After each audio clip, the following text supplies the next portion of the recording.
שלום לכם וברוכים הבאים לשיעור הראשון שלנו ב-Windows Movie Maker. טוב, דבר ראשון שאנחנו צריכים לעשות זה לפתוח את ה-Windows Movie Maker. איך אנחנו עושים את זה? אנחנו הולכים להתחיל כל התוכניות, וזה אמור להיות בסוף, סימן של מסרטה, ולחוץ עליו. פשוט מאוד נפתח לכם חלון. עכשיו, קודם כל, אתם יכולים לסדר לעצמכם את שולחן העבודה, איך שנוח לכם, עוד מעט תראו גם בדיוק איך נוח לכם ולמה אנחנו מסדרים את זה ככה.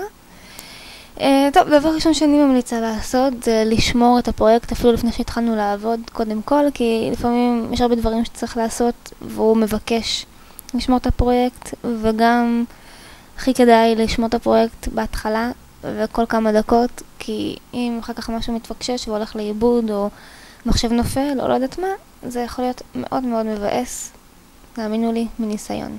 אז קודם כל קובץ, שמירת פרויקט בשם, ואני אקרא לו שיעור ראשון.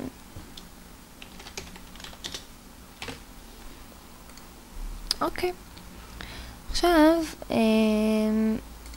פה אנחנו נראה את קטע הוידאו שלנו.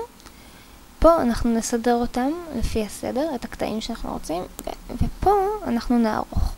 זה לוח התכנון, זה ציר הטיימליין, ציר הזמן, הטיימליין. אז בואו נהווה קובץ. לקובץ יבואו לתוך אוספים, לחידת וידאו זה לעשות לחידה ממצלמה, מהטלוויזיה. אנחנו לא רוצים את זה, אנחנו רוצים להווה קובץ שאנחנו רוצים לערוך אותו. יבואו לתוך אוספים, זה הקובץ שאני רוצה לייבא. יש פה אפשרות לסמן וי בצור קליפים עבור קבצי וידאו, שזה בעצם אומר שהוא מחלק את הקליפ הזה למספר חלקים. אני ממליצה לא לעשות את זה. אם אנחנו רוצים לחלק, עדיף לעשות את זה לבד, כי הוא לא עקבי בזמנים והוא לא עושה את זה לפי משהו ספציפי, שידוע לי לפחות, אז עדיף לא לסמן ולעשות ייבא.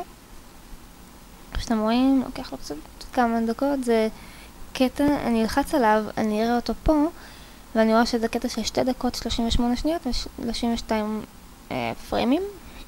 סליחה, רבבות השנייה. וזה אני עכשיו רואה פה, אבל אם אני רוצה לערוך את הקליפ, אני למעשה חייבת לשים אותו על הטיימליין.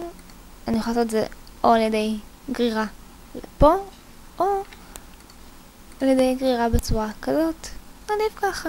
וככה אנחנו נגיד, אני סתם אייבא עוד קובץ. אוקיי. אז אותו אני אשים פה. אוקיי. עכשיו אנחנו רוצים לערוך, וכפי שאתם רואים, זה הקליפ הראשון שלנו, זה הקליפ השני שלנו. אנחנו גם יכולים להחליף ביניהם. אני פשוט גוררת את זה ולוחצת וגוררת עד שזה, אני רואה את הסימן הזה, אתם רואים, של הריבוע. נחזיר את זה למצב שזה היה. וכפי שאתם רואים, אני הולכת את ציר הזמן, אז אם פתאום אתם רואים רק קליפ אחד, זה פשוט להזיז פה. ואם אני מזיזה, אני רואה, אתם רואים, פה אני אזיז שנייה את הסמן הזה, אז פה זה מסתיים, ופה בעצם מתחיל החדש.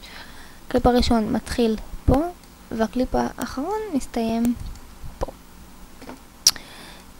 אם אני נגיד רוצה, כמו שאמרתי לכם, לסדר את זה איך שנוח לי, אני הולך לעבוד שזה חצי מסך, וזה טיפה יותר למעלה, שאני אוכל לראות, וגם עם המינוס והפלוס פה אנחנו יכולים להקטין מה שאנחנו רואים, ולהגדיל. כל אחד איך שנוח לו, זה גם משתנה, פעם אנחנו צריכים ככה לראות, פעם אנחנו צריכים לראות ככה. אוקיי, עכשיו בעצם מה ההבדל בין ציר הטיימליין, ההבדל המהותי בין ציר הזמן ללוח התכנון, זה שפה אנחנו רואים רק את הקטעי וידאו, את הסדר שלהם, אפקטים אם שמנו, אבל על הטיימליין אנחנו יכולים לראות גם את הוידאו, גם את הסאונד של הוידאו. אנחנו גם, אם תסתכלו פה, אתם רואים, יש לנו פה את הסמפל רייט של הסאונד. פה אנחנו רואים נגיד בחלק הזה הישר, שיש בו כנראה או שום סאונד או זה סאונד מונוטוני כזה, ופה זה הדיבורים, כל אלה שפתאום זזים, כנ"ל לפה. ואם נוסיף מוזיקה משלנו, נגיד אנחנו רוצים לערוך קליפ ואנחנו רוצים להוסיף עוד מוזיקה, אנחנו נשים אותה פה בשורה הזאת, וכשנייצר כותרות ובשלב יותר מאוחר, אז אנחנו נראה את זה פה. עכשיו, נגיד ואתם אומרים, אתם לא רואים את הציר של השמה, זה בגלל שפה, אם תסתכלו, יש מינוס. רק כשאני לוחצת עליו זה הופך לפלוס, ואני רואה רק וידאו. זאת אומרת, זה הוידאו ביחד עם הסאונד. אם אני רוצה לעשות איזשהו שינוי על הסאונד, אני אעשה מינוס, אלחץ על הפלוס שיהפוך למינוס, ואני אוכל לשנות פה מה שאני רוצה. כרגע אני לא מתכוונת לעשות שינויים, אז אני אעשה על פלוס. זה יותר נעים לעין, וגם ככה יותר ברור לי מה קורה פה, פחות דברים להסתכל עליהם. אז זה דבר אחד. איך נטפל בסאונד ואיך נטפל בווידאו, זה כבר אנחנו נעשה בשיעור אחר. מה שכן אני רוצה להראות פה, זה שתבינו שאתם יכולים ללכת פה ככה, פשוט לסמן את הפס הכחול, הוא בעצם מעיד על איפה אנחנו נמצאים, פה אנחנו רואים בעצם את התמונה. אתם רואים פה, איפה שזה מסתיים, מתחיל חדש. אני יכולה לעבור על זה ככה, ואני יכולה גם לעבור בתכלס מפה, אבל מה שחשוב לדעת שההתחלה של זה ההתחלה של הטיימליין, והסוף של זה עכשיו, זה יהיה הסוף של הטיימליין שלי. זאת אומרת, איפה שהקטע הוידאו האחרון שלי נמצא. וככה אני יכולה לשחק. אני אעשה עוד פעם קונטרול שמור כדי שמור פרויקט. ככה אתם יודעים, כמו שאמרתי, מדי פעם שכדאי לעשות. וזהו בינתיים.